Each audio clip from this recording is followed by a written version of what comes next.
Oke, assalamualaikum warahmatullahi wabarakatuh. Selamat pagi ya semua untuk kelas 12. Nah, di sini Bapak mau coba jelasin sedikit ya tentang bagaimana dunia dalam desain grafis, pelajaran yang akan kalian tempuh ya ke depan, 2 semester ke depan ya. Nah, untuk pertemuan kali ini mungkin saya akan sedikit memberikan informasi hal apa aja mungkin yang kalian harus ketahui ya tentang desain grafis. Nah, dari judulnya itu desain grafis bisa dibilang dengan desain komunikasi visual ya. Nah, dalam hal ini, oke, kalian harus perlu tahu dulu ya. Itu apa desain? Oh, ini kebalik ya. Harusnya desain itu apa? Ya, menurut kalian desain itu apa? Sesuatu yang apa ya? Dibuat, pengkaryaan yang dibuat atau bentuknya seperti apa? Ya, sesuai dari yang judul yang tadi, artinya komunikasi ya. Komunikasi yang kalian berikan kepada halayak umum tapi dengan bentuk visual, ya. Ini sama saja dengan pembelajaran kita waktu dulu tentang seni rupa ya. Pengkaryaan berupa visual juga. Cuman untuk desain grafis ini adalah pengembangan ya. Pengembangan komunikasi yang mungkin lebih lebih perlu ya untuk saat ini apalagi dalam kondisi pandemi ini. Jadi kalian minimal bisa membuat sebuah desain ya. Nah, sebenarnya desain itu apa sih kalau secara teoretik ya? Desain itu adalah jawaban ya dari semua persoalan.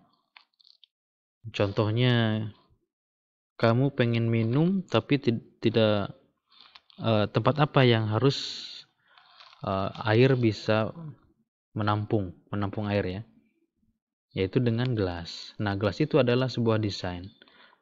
Ya, gelas itu adalah jawaban dari masalah kamu pengen minum gitu kan. Bisa disebut juga desain itu adalah solusi ya. Solusi dari penguatan zaman modern ini untuk lebih khusus ya. Lebih khususnya kalian akan lebih paham kalau kalian sendiri bisa memahami tentang sebuah desain ya. Nah,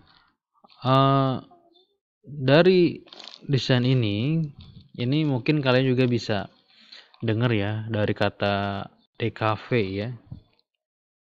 DKV atau DKP. Nah, ini paling rata-rata disebutannya DKV ya, desain komunikasi visual singkatannya. Nah, ini sama aja sih ya pengertiannya. Cuman dari segi teoretik itu merupakan seni dalam menyampaikan informasi atau pesan dengan menggunakan bahasa rupa visual yang disampaikan melalui media berupa desain ya. Sama lah ya kayak seni rupa juga. Nah, untuk desain grafis ada beberapa fungsi yang harus kalian ketahui. Yang pertama, sarana identifikasi atau branding. Yang kedua, informasi. Yang ketiga, motivasi. Dan terakhir adalah sarana promosi. Ya, fungsi ini dikhususkan untuk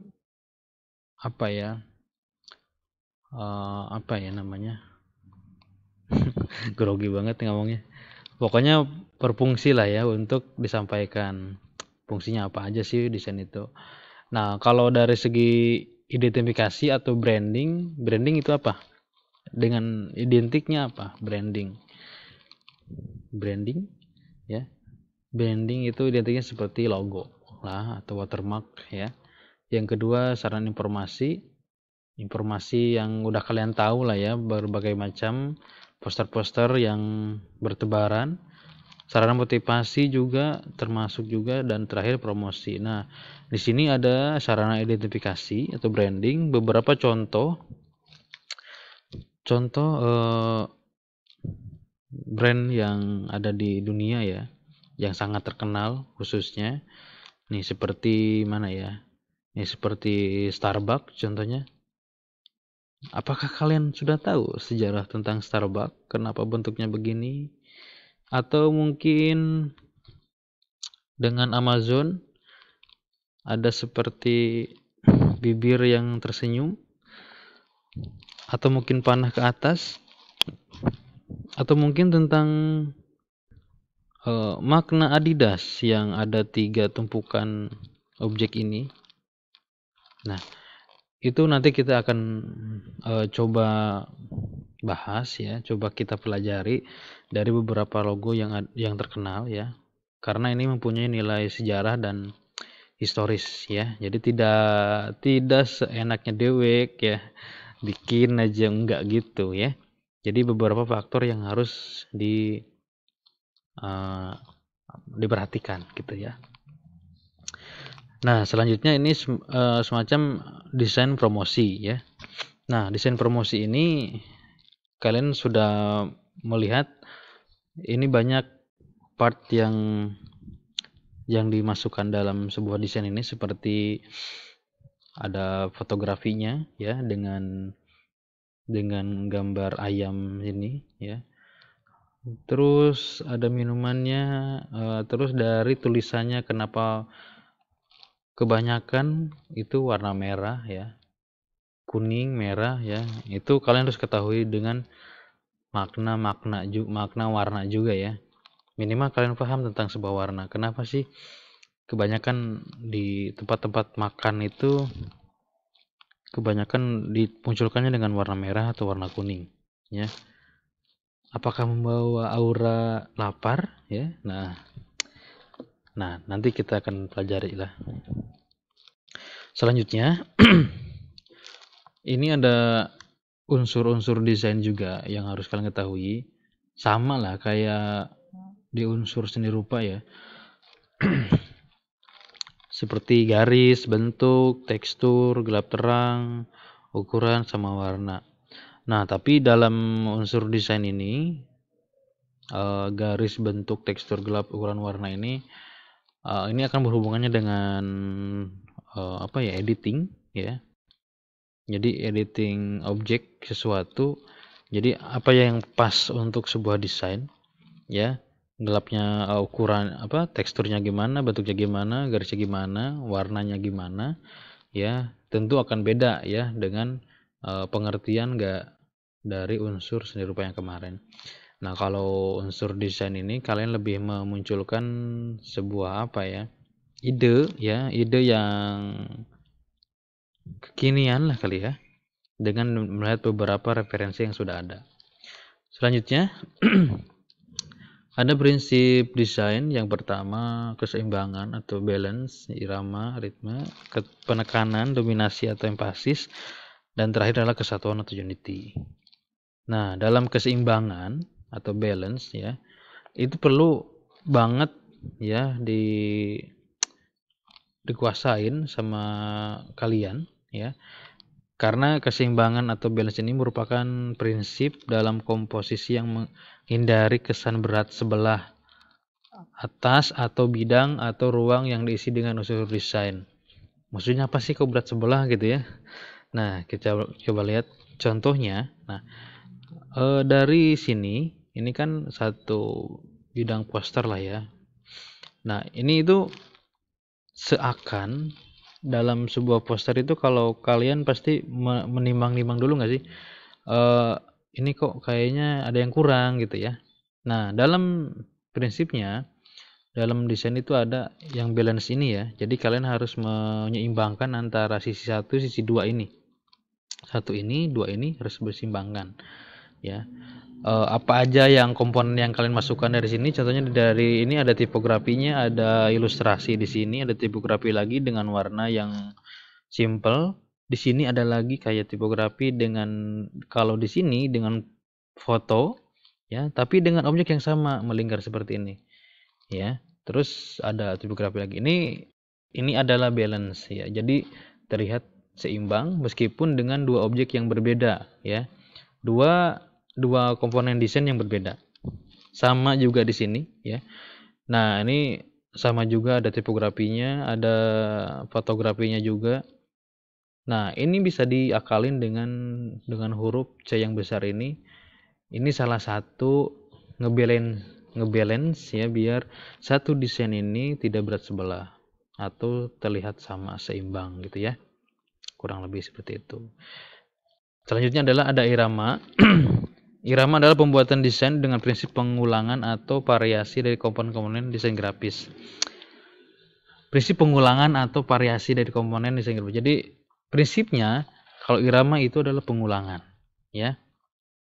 Pengulangan bentuk atau ilustrasi ya. Nih Bapak kasih dua poster yang berbeda. Nah, kalau di sini ini di pengulangan dari segi bentuk ya.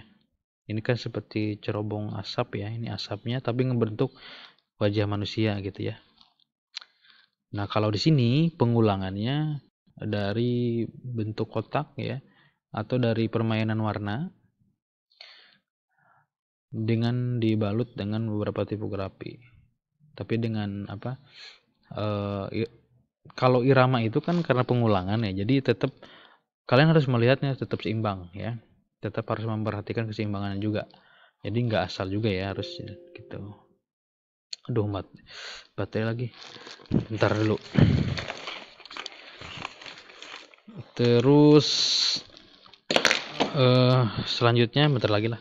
Penekanan dominasi empasis merupakan area dianggap menarik atau dominan ya. Di sini juga ada empasis ya.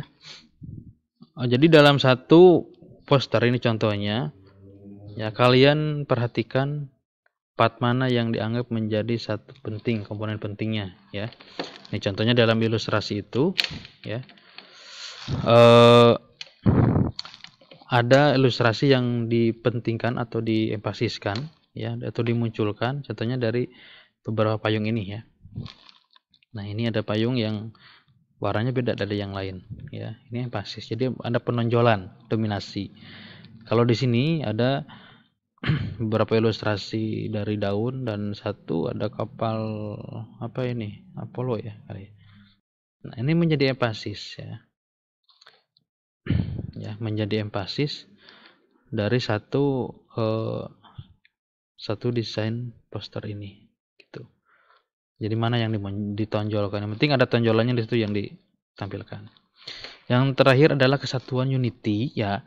Kesatuan prinsip desain grafis adalah koherensi, konsistensi, ketunggalan atau keutuhan yang merupakan isi pokok dari komposisi. Dengan prinsip kesatuan dapat membantu semua elemen menjadi sebuah kepaduan, menghasilkan tema yang kuat serta mengakibatkan sebuah hubungan yang saling mengikat. Nah, ini beberapa komponen kesatuan ini, maksudnya adalah dalam sebuah desain kalian masukin beberapa komponen baik tipografi, fotografi segala macam, tapi dalam bentuk kesatuan, artinya menyatukan sebuah komponen menjadi satu ya. Tapi tetap kita lihat ya, dari beberapa komponen ini kalian menyimpan di satu objek itu tetap terlihat bagus ya. Nah, seperti di sini ada beberapa komponen yang dimasukkan seperti piring, ini kan piring ya, ada pisaunya. Terus kalian ubah lagi dengan sebuah desain line artnya, ada line art, ada pointillistnya juga, tipografi segala macam ya. Nah, ini jadi permainan layout ya, permainan layoutnya ditampilkan, kalian olah. Sama di sini juga permainan layoutnya, dan di samping ada beberapa ilustrasi ya. Nah, itu ya. Oke ya, sekian ya, paling itu aja yang bisa saya sampaikan. Semoga bermanfaat ya. Apalagi ya, paling itu aja ya.